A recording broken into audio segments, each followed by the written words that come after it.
Welcome back, everyone. If you have little ones in the room right now, you might want to send them to another room.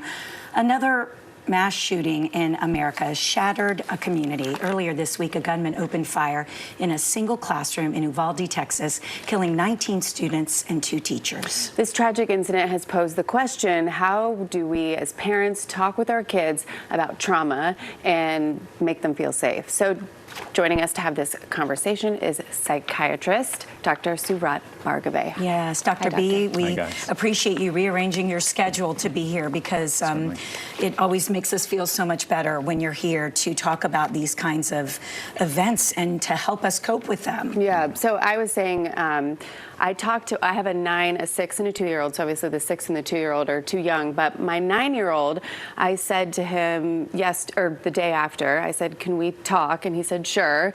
And he's like, what do you want to talk about now? But I said, did anybody say anything to you at school that was upsetting today? And he said, no. And I said, well, why? And then I felt like, oh, I have to answer. So I said, well, there was a shooting in Texas. And he said, oh, that's so terrible.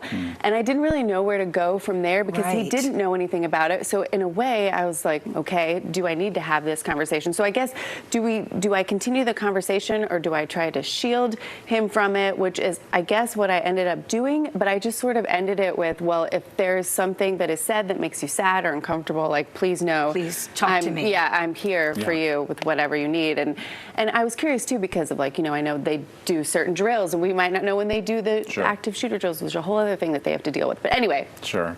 Lots to unpack here, right? Yeah. First of all, I think you handled it the right way, just to kind of start off with that, Kara. But, as a person who treats children and as a parent myself, I totally understand the desire to protect and shield. But the truth is, many of our kids have heard about what happened, either from a peer or from another source.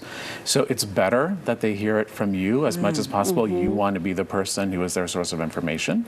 And then the other thing I would say is kids are so intuitive. They are. Sure. Right? They'll pick up on what parents are crying, feeling. crying, yeah. Especially when we're upset or we're worried, they're going to pick up on that. So it's better for the child to know how to understand their own feelings and how to talk about it. Okay, so how do we go about having that discussion?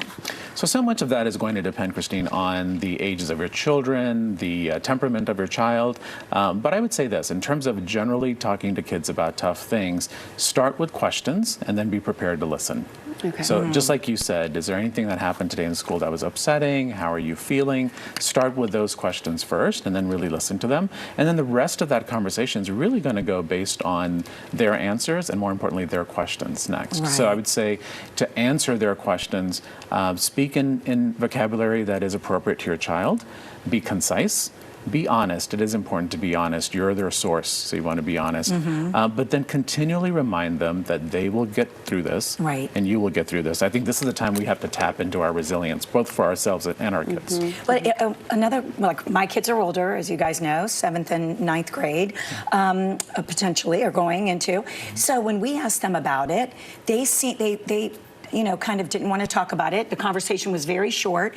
But they're probably feeling scared. And so how do we deal with that aspect of it if they're not really conveying those emotions? Maybe they're older and they're trying to be tough. Emotions, right. Yeah, really great question. And I think we have to remember that this isn't a one and done kind of conversation. This is one of those where we're going to have to check in with them repeatedly, and especially the older kids, because you're right. I think sometimes younger kids, when they're going through a tough time, tend to become a little bit more clingy and they want to be with you.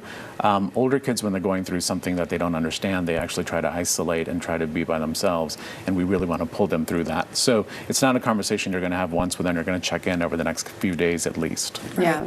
I read something too, Dr. B, that it is good to separate the kids when you talk to them because they might, obviously maybe because of being different ages, but is that something you recommend? Yeah, because, one of the lessons we learn as parents is your one child's not going to be like your other child, right? Right. So They're not. How you talk to one is going to be different than how you speak to the other. The ages certainly are going to be different as well. So I think it's a good idea to have that individual conversation. They may also feel more comfortable speaking one-on-one with you rather than with their sibling present. Last question, I was thinking about, how they're having all the grief counselors. I actually had a thought, who do the grief counselors go to? This is so heavy. Like, I Right. can't imagine, absorbing, like, well, it's part of who you are what we in do, your too. profession. But Yeah, are you okay, Dr. B? yeah, thank I you mean, for it's, asking. Seriously. Thank you for asking seriously, that. it's a lot. Well, so I'll tell you, we have to take care of our kids, but we do have to take care of ourselves as well. That's really important in this moment too, right? So being able to have your community, surrounding yourself with people that are going through it, talking to other adults, talking to other parents, having a conversation where you can have that and you cannot feel like you're judged for it. Right. In fact, finding right now, the important thing is finding the emotions that are relatable to each other rather than the opinions that might divide us. Right. I think that's really important. I think the other thing that's really important is we have to, especially as adults and parents, accept that there is inherent risk right now in the world to everything. Right. And so instead of focusing on that, focus on what is in our control. Yes. And also focus on how much we have to be grateful for. We do. Those are good words to live by. I know. Thank Yeah. you so much, Dr. Thank B. you We so very always much. love having your voice of calm and reason Thank you. during these really, really tough times. So thank you. Thank you so very much. All right, guys.